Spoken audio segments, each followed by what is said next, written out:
I tell people if they're working on Hamlet, they should take a shower in the morning as Hamlet. And they say, well, Hamlet didn't. I said, well, just pretend like how he would react. And did he take a shower every day? He was royalty, so maybe he did, you know. Was it cold? You know, learn to think out of the box. Learn to think differently, you know. How did Hamlet tie his shoes? You know, he didn't have shoes, he had boots, he slipped them on. I said, okay, you know, find a pair of loafers, see how you put them on in the morning as Hamlet, not as Drew.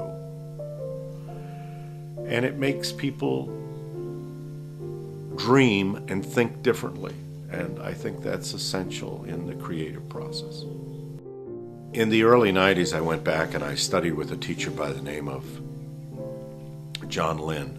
And it was not an easy thing. It was, I don't mean like an easy thing. It was not like going back to school necessarily. But it was like having to unlearn some bad habits that I had developed over the years. It was very revealing. He did a lot of work in sense memory. He did a lot of work with day in the life of. He did a lot of improvisational work. I remember I saw a couple working what I thought was a scene from Death of a Salesman. And they finished and they said, you know, finished. And they started talking and I realized it was an improv. And these two people had been working on these two characters, this husband and this wife, for 7-8 months. And they knew so much about them. They knew so much of their emotional positioning with each other. They understood their dysfunctionalities.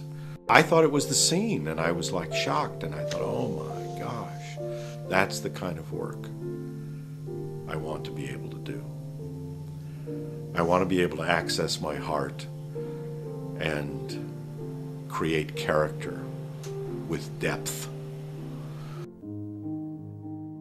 I began to understand that it is so important for an artist, as they fold the paper, as they try to reach towards 7,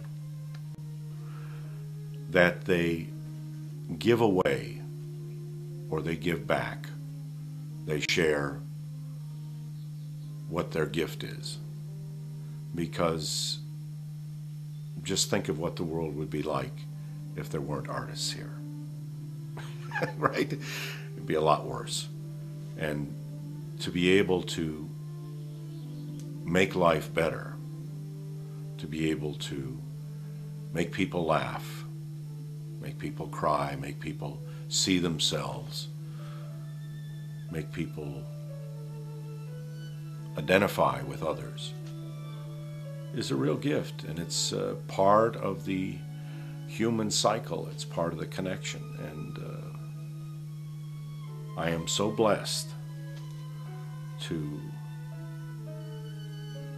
have taken that journey to Carnegie. I mean, I always knew that the arts and everything were important. In the summertime, we would go to the Chautauqua Institute. And I knew that people who accomplished things went to the Chautauqua Institute.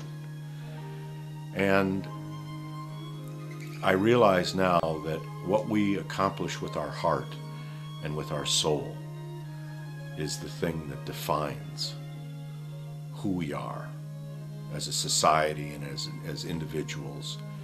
And it is a real gift and a real blessing to have, not to have, but to be involved in this journey as an artist. And I am very, very, very grateful.